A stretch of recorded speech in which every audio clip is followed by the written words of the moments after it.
जो भी कुछ हुआ, चोर, शादी, पैसा, ये सब कुछ सच था या एक सपना?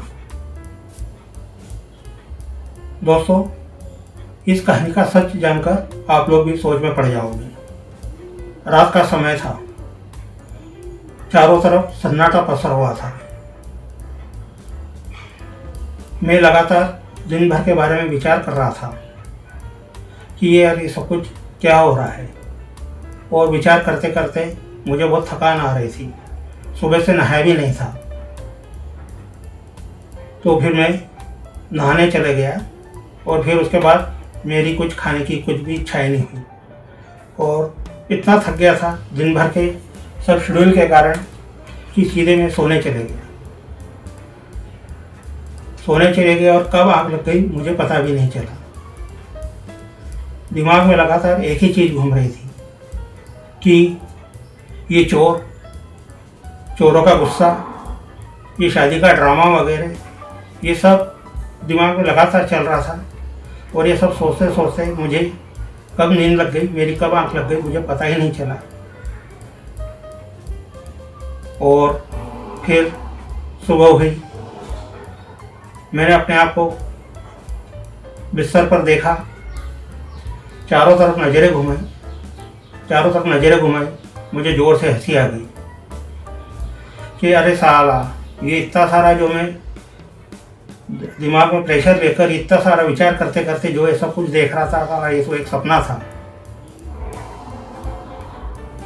और इसी के लिए विचार कर रहा था, और विचार करते करते अचानक कुछ ऐसा हुआ दोस्तों, जिसको देखकर मैं दंग हो गया। आप लोग भी सोचोगे कि यार इस भाई के लिए, मेरे लिए, कि यार इसके साथ क्या क्या होता रहता है। आप सोच भी नहीं सकते वो चीज़ें अब मेरे साथ हो रही थी। वही हो कि दोस्तों, वही जोर से दरवाज़ा बजने लगता है, ठक ठक ठक। पर दोस्तों, इस बार मैं बहुत डरा हुआ था, बहुत डर लग रहा था। मेरे हाथ कांप रहे थे, मैं पूरा पसीने से तरबतर हो रहा था। पर फिर भी हिम्मत करके आगे बढ़ा और धीरे से दरवाज़ा खोला, तो देखा तो वो से सभी चोर लोग बाहर खड़े हुए थे। मैं सोचा था कि ये सब क्या हो रहा है। तभी उनमें से एक भाई आगे आया और बोला कि इस बार तू हमें बेवकूफ़ नहीं बना पाएगा।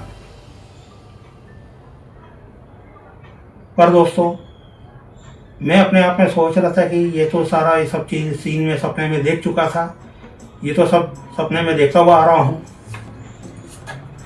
और आपको तो मालूम ही है दोस्तों कि ये जो सुबह का सपना है, वो कहते हैं ना कि हमेशा सच होता है। मुझे भी मालूम था, ये कहीं ना कहीं मैंने भी देखा था कि सुबह का सपना सच होता है। और इसलिए मैंने इसके लिए कि मुझे मालूम था कि यार ऐसा कुछ होगा, ऐसी आशंका से मैंने इसकी तैयारी पहले ही कर ली थी। फिर मैं बड़े आत्मविश्वास से उनके सामने पहुंचा और मैंने कहा था कि मुझे मालूम था आप लोग आने वाले हो, और मैंने इसके लिए सारी तैयारी पहले ही कर ली थी। वो चोर एकदम चौंक गए, बोले तैयारी? मैंने कहा हाँ, मुझे मालूम था कि क्या क्या हो सकता है। और तभी मैं एक नंबर घुमाता हूँ, नंबर डायल करता हूँ। वो चोर मुझे चमकाने की कोशिश कर रहे थे, पूरी तैयारी कर रहे थे, चारों तरफ आकर बैठे हुए थे कि तभी जोर से पुलिस की गाड़ियों की सायरन की आवाज़ें सुनाई देने लगी। साए साए, एकदम हलचल दिखी। चोर एकदम घबरा गए, बोले ये क्या हो रहा है। वो अंदर से एकदम कांप रहे थे, वो घबरा रहे थे। मैंने कहा उनको, तुमने क्या समझ के रखा है, मैं कोई बेवकूफ़ हूँ? और तुम्हारी हिम्मत कैसे हुई कि तुम मेरे घर में इस तरह से आए तुम?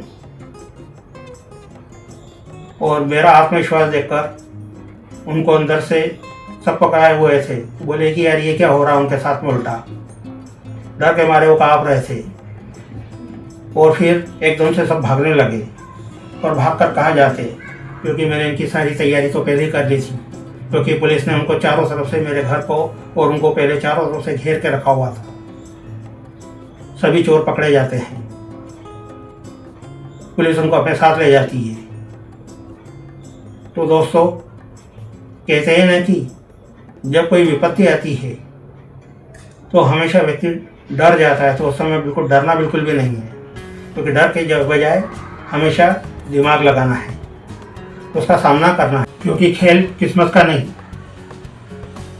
हमेशा दिमाग का रहता है। जिंदगी में हमेशा कई से मौके आते हैं जहाँ पे अपन उलझ जाते हैं।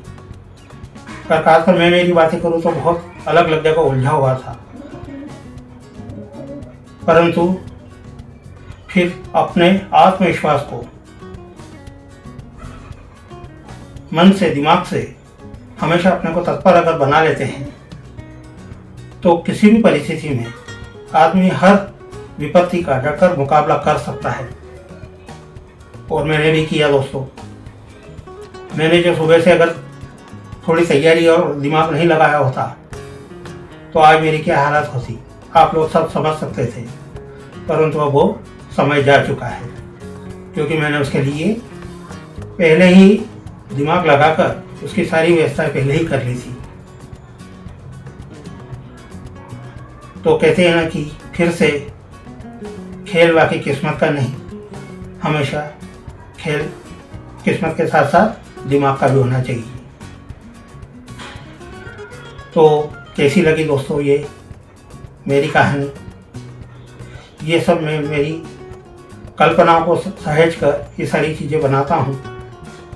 अगर आपको मेरी ये कहानी अगर अच्छी लगती है तो आप थोड़े कमेंट्स कर दीजिए, कमेंट्स करा करें।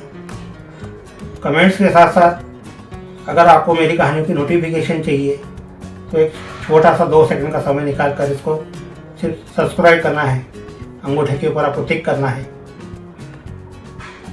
और आपके थोड़े बहुत दोस्तों को, 2-4 दोस्तों को आप शेयर करें जिनको ये कहानियाँ पसंद हो।